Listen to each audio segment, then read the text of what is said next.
好，我们这些掌声，好，好，成横队队形。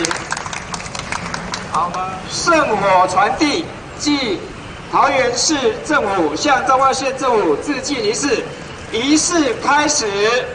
好，我们看前面的像，我们看前面。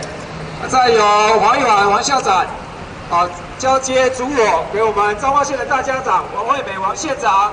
我们这些掌声欢迎我们县长在把忙当中呢，郝丽玲。好，再由我们王惠美王县长交接给街坊彰德国中桌球队，我们校长谢金生谢校长。好，如果再交给我们代表陈彦廷选手，这也是在我们今年的国际呢克罗埃西亚桌球公开赛呢，为我们国家荣获到第3名，也为我们彰化县争光的选手来护我交接，来护我往前，彰德国中的护我往前，来再往前。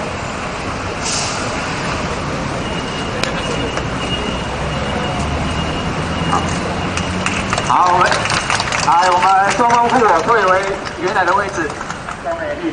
好，我们在王县长的支持之下呢，我们今年我们彰化不再是棒球的沙漠，我们感谢县长对我们体育的支持。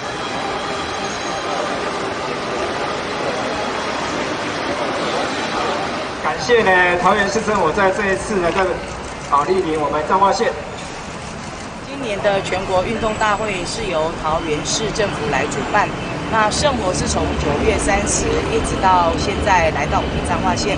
那实际上它的赛事已经开始在比赛了。那这过程中，包括我们已经拿到了第1个金牌，我们的武术。那过去呢，我们棒球一直都没有录取在前6名了。